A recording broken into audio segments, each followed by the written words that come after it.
Hello, I'm Renée Valentina, and this is Musing Interruptus. I created Musing Interruptus as a space for my students and anyone interested in discovering idiomatic expressions in different contexts. Normally, I write stories and rants. On occasion, I do what I love doing most, interviewing interesting people. Today, we welcome Jordan McMillan Valenzuela, man, entrepreneur, musician, firefighter, and dear friend from childhood, the family our parents picked for us. Today, he's in my hometown, Pittsburgh, Pennsylvania. Welcome, Jordan. Hello, How do you like to introduce yourself? Jordan. I usually just go with Jordan McMillan. Can you tell me a little bit about your heritage? No. I'll try, I guess. My mother's Chilean, my dad's American. I was born in Venezuela, grew up in the US and a little bit in Puerto Rico.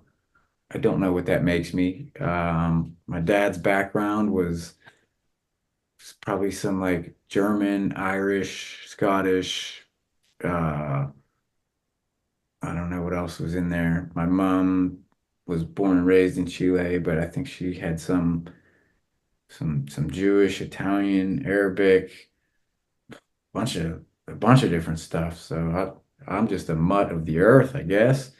Um, yeah, I don't even know how to guide my heritage. It's just kind of all over the place. Earthling. My heritage is Earthling. I was born here, was raised here, spent most of my time here on Earth. When you're not on Earth, where do you like to spend your time? Out there somewhere. Can't really give you an exact location as to where it is, but it's there.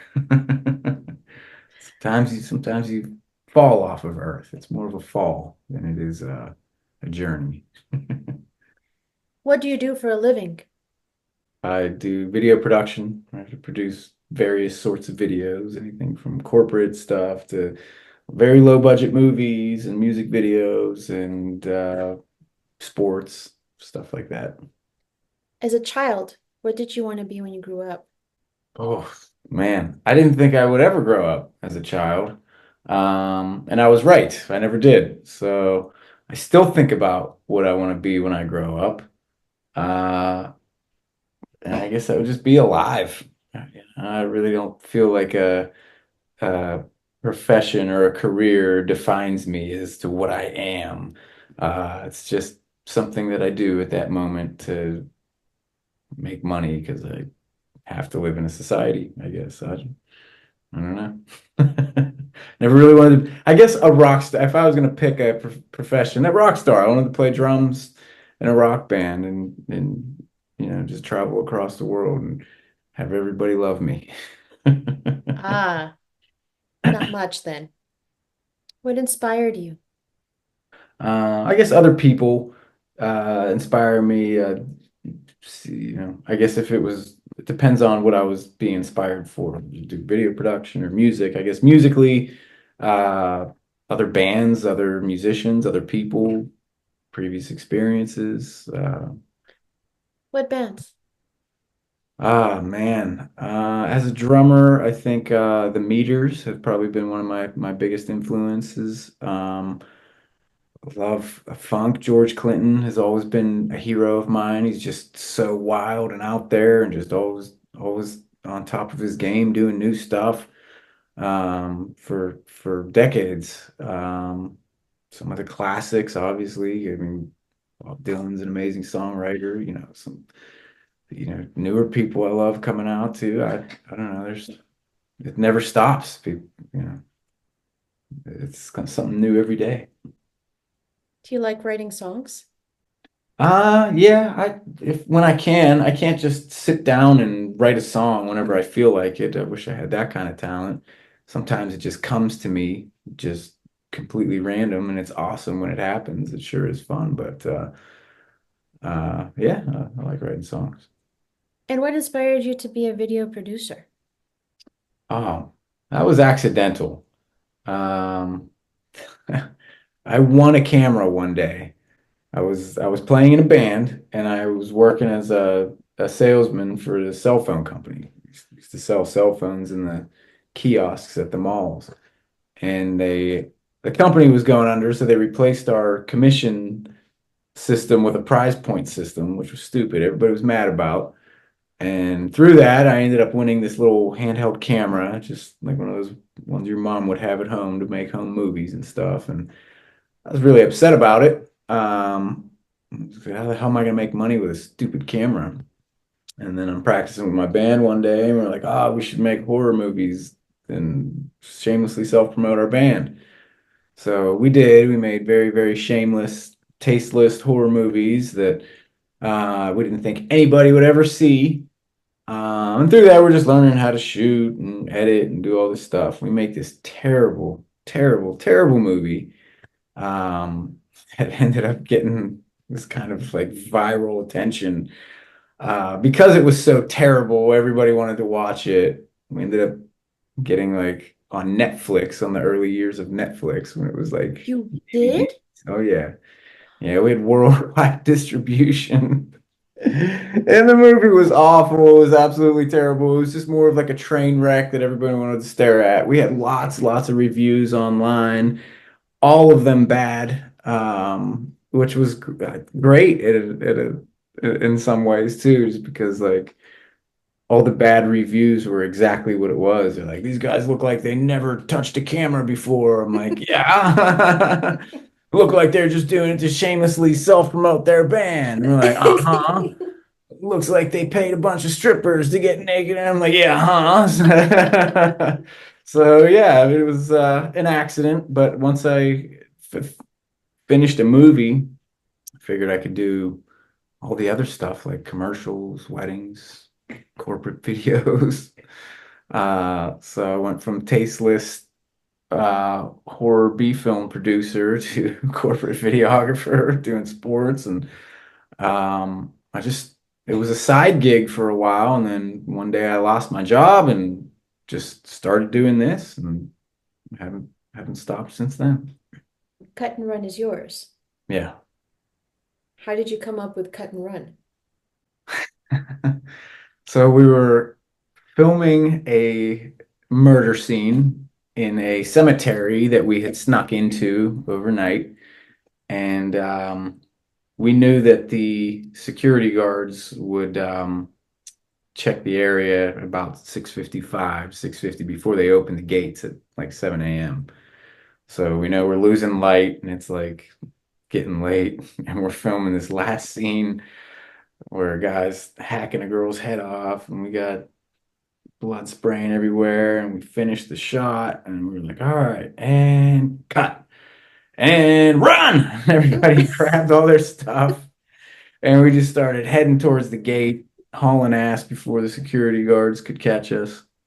And we were watching the footage afterwards the next day or that morning, whenever it was. And we just laughed so hard at that last take where we said, cut and run. And figured it had to be cut and run productions. That's exactly what we do. We were very guerrilla style B film horror guys. And I should have probably changed the name before I went into the corporate world, but I tell the corporate people a completely different story. Oh, you do? What story is that? I just made it up. I just made it up. All right, fair enough. What's the name of the movie that went viral? You really want to know? I'm I afraid do. people might watch it. Well, All right. I have this huge followership on Musing True. Interruptus. If one person watches it, it would be a travesty. But if they must know, it is called Gone the Way of Flesh. Apparently it comes from the Bible or something. My singer came up with the term or with the name. Yeah. Now I have to watch it. Oof. Watch at your own risk. Well, Lots of gratuitous nudity, well, no reason whatsoever. Horrible acting, horrible production value, but people love it. you made it on Netflix. Yeah. Yeah, that was scary. I was kind of embarrassed. I was like, oh no, if I would have known that this was gonna go to like thousands of people, then maybe I would have tried a little harder, studied something about film. Now, I knew nothing. I didn't know anything about film. I didn't know anything about video production. I didn't know anything about story writing. It was just I had a camera, I played in a band, we were bored, and this is what happened. Some of the best stories start out that way, don't they? Boredom, lots Boredom of, and a camera. yep. And a little bit of inspiration, I see.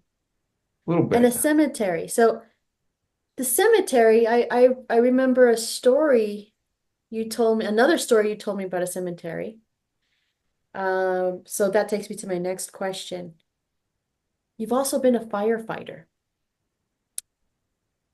What inspired you to become a firefighter? Um, the neighbor of mine was just telling me that my neighbor was like the lieutenant of the local fire department, and he was telling me how bad they were struggling to try to find people to help, and that they had just had a fire that nobody showed up to, and the house burnt down to the ground. I was like, holy crap. I'm like, I can't believe that happens in my neighborhood. I'm like, what happens if my house catches on fire? And they're like, you better hope somebody's there at the station. So I was like, shit. This was right when I lost my job and I was just starting out cut and run and I was working from home. Just had a little office out of my attic and I thought, well, I'm home all day. I'm young and able. I'll come help out. I'll check it out. See what this is all about. And it was wild. My first time in the fire department was wild because this place did not have their shit together. Like I said, they were struggling to find people. They were very, very underfunded, and it was just like do what you can. You're supposed to have training to do all this stuff, but you're the only one here, so do it. There was a lot of that, a lot of stuff that was not by the books, and sometimes were fun, sometimes were exciting, sometimes were scary, some were just completely senseless. But I guess the inspiration was just the void that was there that needed to be filled. And I just kind of liked it, I guess. How long were you a firefighter? It was about 15 years. Like I started in 2006 and went to about like almost 2020, 21, I guess. What did your parents say when you told them? I didn't tell them. I figured my mom would freak out. She freaks out about everything. I just figured I'd just not tell them. It'd be easier. Uh, and then one day, a friend of mine that I grew up with had passed away, and he was a firefighter. And I my parents went to his funeral just as guests, and I went as a guest, and also as a local fire department, we dress up in our our firefighter dress clothes, the dress blues, whatever. And we went as part of the service. And my mom looks over at me and sees me in in my dress blues, and she was like, "What the fuck?" I said, "Oh yeah, mom, I didn't tell you I'm a firefighter." And she's like, "Nothing surprises me with you," and that was pretty much it. I didn't know that. Could you explain why it's important that firefighters volunteer and not get paid for it? There are some places that are paid and some places that are volunteer. And I guess it just depends on how important your community is, whether they want to pay you or not. I guess there's pros and cons to it. I guess if everybody keeps volunteering, then people are going to keep taking advantage of volunteer labor, and nobody's ever going to get paid for it. Or they don't have the money to do it, and there's not enough um, uh, labor out there, not enough money to fund it, and people's houses burn down. I don't know. I don't know if it's important or not to volunteer. I don't like I couldn't really say if it's a good thing or a bad thing overall, but particularly where I lived at first, like they were in desperate need, and people's houses did burn because nobody showed up. And, the neighboring departments that are supposed to be our mutual aid were already on a call and couldn't make it. There were times where we showed up and our equipment was so old that it didn't work. We showed up to a house that was fully engulfed in flames, and one guy's trying to get the pump working, and you could just hear the gears grinding. And it just stopped working. We were just like, well, what are we gonna do?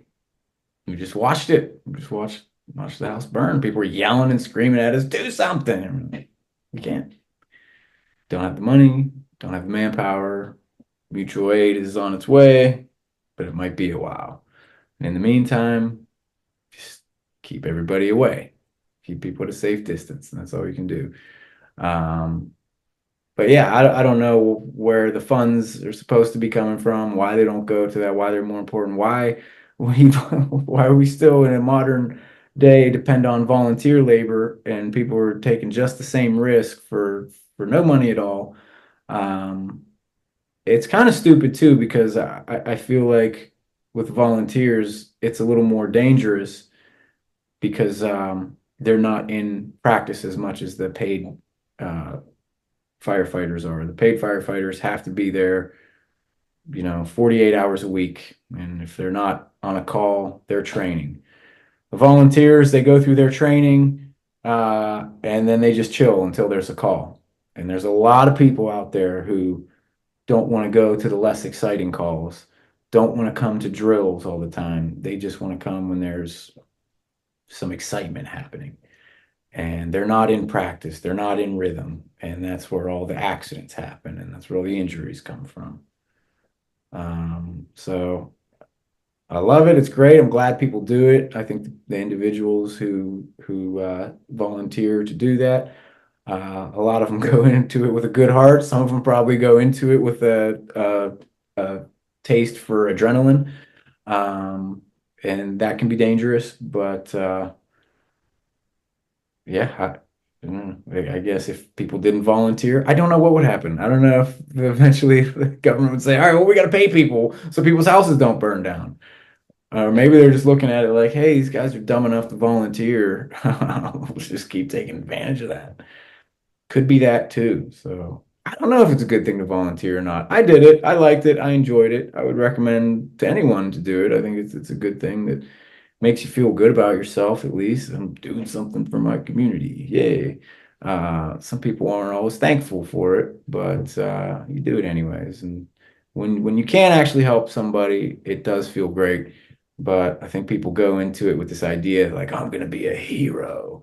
And that's not the reality. A lot of it is cleaning up broken glass on the highway from car accidents. It's going to CO alarms, carbon monoxide alarms, false alarms, a lot of training, a lot of sweat, a lot of times where you're not a hero. I've never saved anyone's life. I did this for 15 years. I never saved anybody's life. I was never a hero. I just helped clean up a bunch of garbage in my neighborhood. A couple times we've helped cut people out of cars and stuff like that, or maybe we put their house out. But most firefighters are just doing a job. It's, as you mentioned, it's not just running into a burning building. It's the training, it's the availability, it's Yep. all the other activities that are required. Well, I feel with volunteers, it's hard to yell at people for not showing up to drill or coming to a certain call, something like that. You're not being paid. You're not, we can't expect anything. We're just glad that you came and showed up. But the problem with that is you can't really count on anybody all the time. You can't hold anybody accountable for not showing up and practicing and being part of that rhythm. There's a rhythm that you need to build with people. And the problem is, like I said, a lot of people want to just come for the exciting stuff. See it all the time. You get a call, oh, carbon monoxide alarm. Like, all right, whatever. You get up out of bed, you drive there, and there's one or two people there. Um, but you get that fire. Cars just car pulling in. Everybody's excited. They're ready to go. They want to be the first one. Like, hey, I remember being in a department for like a year before we had like a big working fire.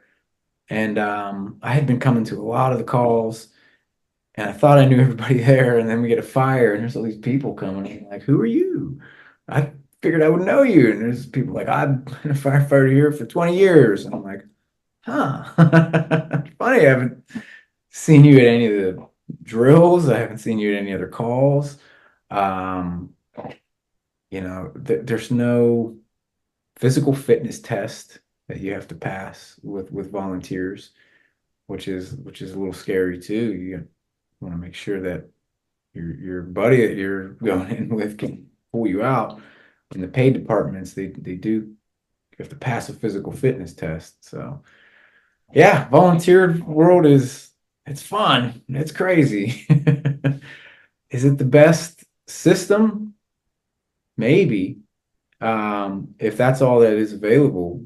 Well, like I said, I don't know the ins and outs behind the funding of each volunteer department. Maybe it is necessary. I don't know, but it is what it is. Oh, it's fair enough. I think 15 years of service and wow, thank you for that. I'm sorry that I'm sorry if people didn't show their gratitude. When you told me that you were a firefighter, I just felt a lot of admiration and gratitude. You know, what inspires people to serve their community at that level and for such a long time? There's everybody by human nature is a little bit selfish. We always think that we're not, but uh, I did it because it made me feel good about myself too. You know what I mean? And like, oh, I help my community. Oh, I feel good about myself. So like, I'm doing it to make myself feel better about me. It's a very, very selfish reason. Um, but we're all selfish, and I think it's stupid to deny that we aren't. But if something good can happen out of our selfishness, then that's a double win. Because honestly, I mean, there's sometimes where like sometimes I like to help people, and sometimes I hate people. I honestly like they really piss me off, and I wonder like why am I even doing this to help these random strangers that piss me off. But then, like I said, it's something that you're doing to fulfill yourself. And you're like, well, I volunteered, I made a commitment, and I'm gonna see it through, and I'm not gonna stop just because here's a good word, jagoff, is being an asshole. Jagoff is a very colloquial phrase. I think it derives from jerk off. I don't know. In Pittsburgh, they kind of changed it to jag. So somebody you don't like is a jag off. But yeah, you're not going to stop doing what you're doing because some jag off doesn't treat you the way you think you should be treated. Like, big deal. You keep on doing it. Driving a fire truck's fun. You can't deny that. Uh, it's just fun. Tell us about driver training, please. Well, there's the right way to do it, and then there's the way that I did it. Which, like I said, it was just out of a need. When I first started, I think I was like 20, 21 years old, and I would always ask my chief, when do I get to drive the truck? And he said, you ain't never gonna get to drive the truck. You got to be at least 25. You got to get covered on the insurance. You got to have this much experience. You got to take pump operations 1 and 2, EVOC training. You got a long way to go before you can ever drive the truck. Yeah, no big deal. I'd say maybe 2, 3 months later, my chief comes to me and says, jump in the truck, going on a little ride. And we drive to the cemetery. And he said, go on, get in the driver's seat. And I'm like, you gotta be kidding me. And like, nah, get in the driver's seat. And I'm like, all right. So he lets me drive the truck around the cemetery. I go forward and I go backwards. And he looks at me and says, okay, you're our new driver. I thought he was joking. I just thought he was just letting me get my thrills, giving me the chance to get in and drive the truck around the cemetery. But whatever, I took it just to say I could drive a fire truck. But he wasn't joking. He said, no, Ed's too old to drive, and Rhonda's getting neck surgery tomorrow, and you're the only one with a driver's license. I'm like, get the fuck out of here. I'm like, I don't know how to operate the pump. He showed me briefly, real quick. You put the water in, you get the pressure out, and this is nice. He's like, don't worry about how to use it. You just get it to the scene, and then either myself or the lieutenant or somebody will get there, and they'll figure out how to operate the pump. They know how to operate the pump. So my first call, nobody shows up, and I no training, no anything else other than going to the cemetery. One time, drove the truck to the scene of a working fire, and nobody ever showed up to figure out how to help me operate the pump. And we eventually got it working. We got the fire out, but we looked like some morons. I mean, there was neighbors outside looking at us like, "What the fuck are these guys doing? Get the water on the fire!" And we're like, "Ugh," trying to figure out how to operate this thing. We I charged the hose before we could unconnect it from the hose bed. Broke some lights on the truck. Almost hurt myself, almost hurt some other people. I mean, it was a disaster. It was an absolute disaster. A lot of people could have got hurt, but I was the only one who showed up. And that was kind of the story of the volunteer. Uh, my first experience in the volunteer department was you show up, you do the job, and if you don't show up, nobody does the job. So if you're available, you do it. Um, Yeah, it was wild. It was absolutely wild. And eventually, when I get to another department, I finally took all the training. I took the classes. I passed them, and became a certified driver. But at first, it was just a 10-minute instruction, and then get to work because you showed up, so you get the job. If that isn't a commercial for why fire departments need special funding or Oh yeah, maybe extraordinary funding. I don't know we what didn't even is. have enough radios. They would say if you go in with somebody, just make sure you don't lose your partner. And I'm like, don't people get mixed up all the time? They're like, yeah. I'm like, what are we doing? They're like, yeah, we're screwed. Yeah, some of us didn't even have radios. We just go in and just be like, don't lose the guy with the radio because he could be in a lot of trouble. I'm like, holy Christ. But they didn't have the money. They didn't have the funding. I mean, you can say that, yeah, we should have this and you should do that all you want. But when you don't have it, it's a different story. Yeah. That department has since shut down. That department is no longer in existence.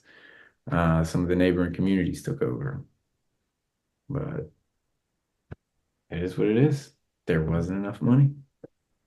That's what happens. That's life sometimes. It's not fair. Whoever told you that it was supposed to be fair? Nobody. That's a tough story. Thank you for sharing that. You're welcome. Um, okay. How long have you been a musician? Geez, probably so I was like 11 or 12, maybe 10, 11, 12, so 31 years, something like that. What instruments do you play? Mainly a drummer. I play drums. I play a little bit of guitar and bass, and very little bit of piano. When you write songs, uh, what do you use a guitar? Do you use a piano? It just depends. Like I said, sometimes I'll just mess around on one and it'll lead into something and it just turns into something. Sometimes I'll just create melodies in the shower, singing, or sometimes I'll write it on a guitar. Sometimes it'll just be guitar. Sometimes it'll be a mix that it doesn't always have everything in it. You know what I mean? And sometimes they're not even full songs. I don't even think I could put a full album together. I wouldn't call myself a songwriter. I'm a musician who has accidentally stumbled into making a couple of songs a few times, but I'm by no means a songwriter. I can't just sit down and write hooks like it's my job or nothing. I've written like maybe 5 or 6 songs in my 31 years. So like, yeah, I'm an accompanying musician, I guess. You got a band, I'll play drums. Are you playing with a band now? No, every once in a while I jam with some people here and there, make some recordings. I got a friend of mine who's a bassist, and he'll send me some bass tracks, and I'll send him some drum tracks, and we'll lay them together. But nothing serious, just chilling and having fun with it. But you were with a band. I was, yeah. I played with that band for about 15 years. You really stick to things when you like them. For 15 years at most. That's your top. Unless it's like a, relationship with a female. I top out at about five. What's the name of the band you played with? I played with a guy called Jason, or his name Jason Martinko. We just went with the Jason Martinko review. He was a singer. He's a songwriter. I mean, this guy's got books full of songs that he wrote, and he's an amazing songwriter. Um, so I teamed up with him when I was still in high school, and so it would have been like 99. I think we started playing together and played all the way up to like 2015, something like that. Why did you stop? The scene kind of changed. It got to be not fun anymore. I think when I first started, it was exciting because everything was an open road, and all the bullshit that came along with it didn't seem quite as bad. But then after 15 years of going nowhere and having to deal with all the bullshit that comes along with it, it just got to be too much. Um, Club owners don't want to pay up, and then you got to yell and scream at them, and people threaten you, and then you get like, I've had my life threatened. I've been in, altercations over $200, trying to get our $200 they owe us at the end of the night. And I was thinking, like, I'm a peaceful musician, and I'm out here calling gangsters motherfuckers for not paying us our money. And like, I'm fucking with the wrong people. These guys will kill me. I had a gun pulled on me once, over $200 in a disagreement. And I'm like, oh, this sucks. I don't want to do that. It used to be that when we first started, an original band could play 3, 4 nights a week, could make 3, 4, 500 bucks a night. Did pretty good. Towards the end of my career, nobody wanted bands anymore. They just wanted DJs or just cover bands. A lot of the venues were closing down. I think the last gig I played, we played for a case of Pabst Blue Ribbon. What's that? Sorry, it's a type of beer. They Ah, probably don't have that down there. It's a case of a shitty beer, very, very shitty beer, very cheap. But everybody loves it. So I guess at least it was Pabst. But yeah, we played for a case of beer, and people didn't really appreciate us. They just kind of wanted us to play the covers that they knew. And I think at one point we had some musicians had left, and I didn't feel like going through and training them over and over on the same songs again. And I'm like, you know what? I want to enjoy playing music. It has turned into a job. And that to me is where I want to love music again. I don't want it to be a job. So I had to take a step back. I think I'd maybe do it again someday. Um, but yeah, right now I'm just chilling. what recommendations would you give young professionals in your field? I guess it depends on what direction they want to go. But if I want to think of it in a broad sense, you're never going to stop learning ever in this industry. It changes so quick that just get used to learning new stuff all the time. You're never going to be an expert in anything because it'll just change. Those things will just update. Um, got to be willing to work odd hours, take any opportunity you can get. Any opportunity will lead to another. Um, and I don't know, man. That's a tough question. It's so broad. it would depend on what they're trying to do. I would give different advice, but don't give up. Yeah, easy ones. Something that could be on a Nike t-shirt. Just do it. Don't give up. Um, Try harder. If at first you don't succeed, if at first you don't succeed, just give up. Just don't even try. You know what I mean? It's too much. I'm just kidding. No. Getting back up over and over again is probably one of the best ones. You're gonna get knocked down again and again and again and again and again and again, but just keep getting up, and then you never fail. Oh, here's a good one. If you never give up, you'll never fail. You just haven't made it yet at that point. You're still working on it. Mhm. Okay, fair You only enough. get Fair you enough. only fail when you've given up. So don't give up. Now we're going to go into something that I like to call the rapid fire questions.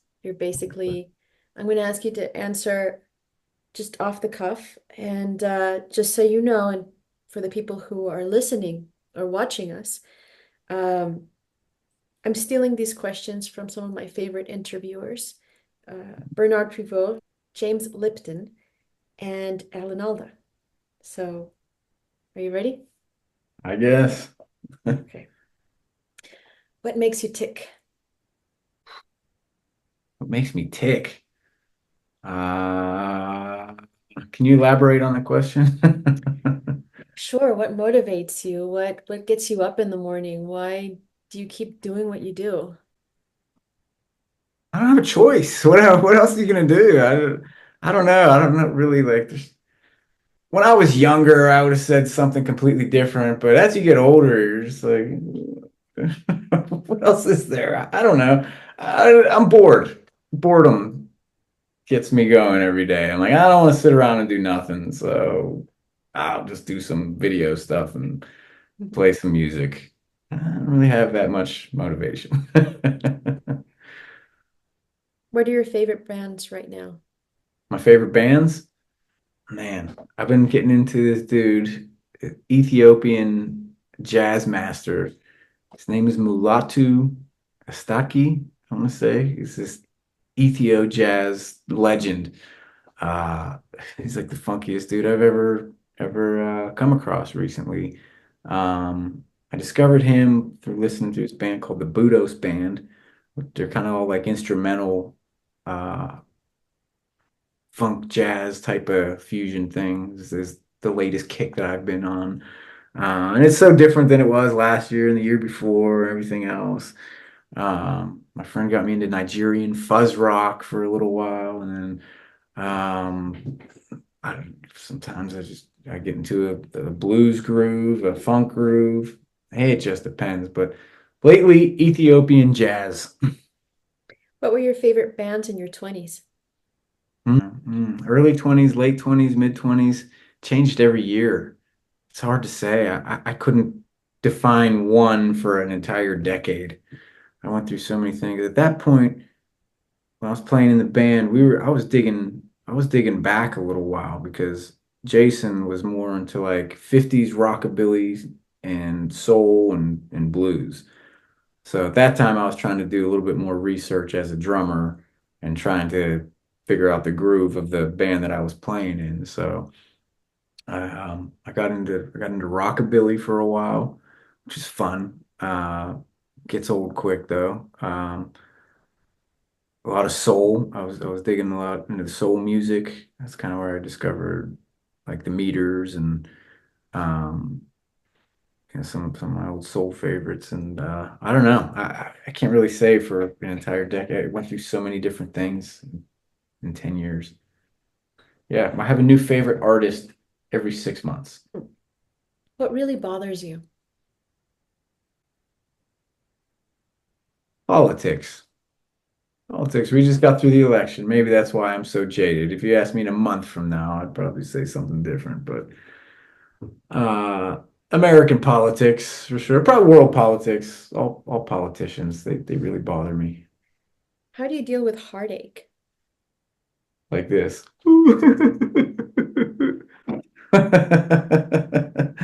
What does anybody do? You I don't know, cry, there are different strategies. you cry about it till you get over it, and you're like, you get tired of being sad. You're like, oh, I'm sad, my heart hurts. I'm hungry. I don't know what to eat. Fair enough. All right, now these are the ones that I'm stealing. What job would you like to try? I don't want to try a job. I want to retire. Retirement. Is that a job? A retired professional.